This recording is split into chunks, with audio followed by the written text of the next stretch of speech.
सलाम उन शहीदों को जो खुद खो गए, वतन को जगाकर जो खुद सो गए। जी हाँ, वो खुद तो सो गए, लेकिन क्या हम जागे? यंग बाइट्स की कोशिश है उन शहीदों की अमर गाथा आपको सुनाई जाए जिन्होंने देश प्रेम को सबसे ऊपर माना। साथ ही हम ये भी बताना चाहते हैं कि शहीद का परिवार कैसे रहता है।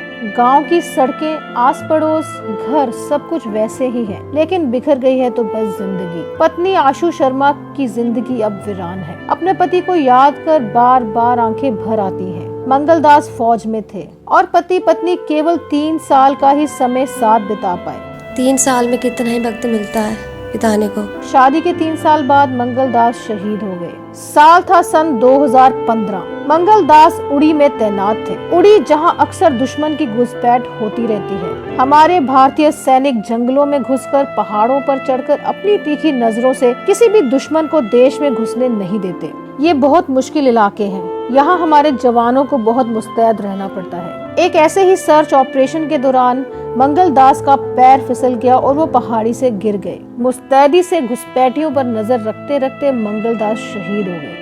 पत्नी आशु की उम्र छोटी है और 2015 में पति के शहादत के समय बेटा केवल 6 महीने का ही था। 6 महीने का था बच्चा मेरा। आशु ज्यादा पढ़ नहीं पाई, केवल 12वीं पास थी। ऐसे में SRO 43 के तहत नौकरी मिलना भी मुश्किल हो जाता है। उन्होंने बोला था कि आया की कर लो, मैंने बोला मैंने नहीं करनी है आया की। पंजाब जैसे और भी कई राज्यों में शहीद के परिवार को ऑनर एंड ग्रेटिट्यूड के तहत क्लास 1 से लेकर क्लास 4 तक नौकरी मिल जाती है। ऐसे में जम्मू कश्मीर सरकार को भी सोचना होगा कि वो शहीद के परिवार को ऑनर एंड ग्रेटिट्यूड के तहत नौकरी दे। आशु अपने पति की याद में मेमोरियल भी बनाना चाहती है। अभी सोचा उनके लिए मेमोरियल बनाना है ना, जब फिर बनाएंगे उसी दिन उनका दिवस बनाया करेंगे। लेकिन अफसोस की बात है कि उन्हें कोई भी जमीन देने को तैयार नहीं, जबकि ये आस पड़ोस के लोगों का, समाज का, नेताओं का, ब्यूरोक्रेट्स का काम होना चाहिए, ना कि केवल शहीद के परिवार का। आखिर जान तो सबकी रक्षा के लिए ही गई थी।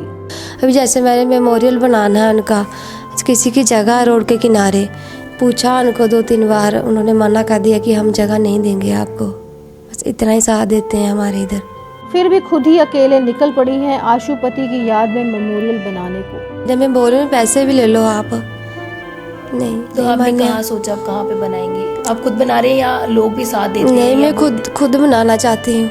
अच्छा, मोहल्ले वाले साथ नहीं दे रहे हैं, पर जगह नहीं दे रहे, साथ क्या देंगे मेरा जी। अंत में एक गुजारिश समाज से, नेताओं से, ब्यूरोक्रेट से, शहीद के परिवार को अकेला ना छोड़ें, उन्हें अपनाएं, उनके बच्चों के भविष्य को संवारने में अपनी भूमिका निभाएं। जो लोग शहीद के परिवार को सशक्त करने के इच्छुक हैं, वो सैनिक बोर्ड से अवश्य संपर्क करें। जय हिंद, जय भारत।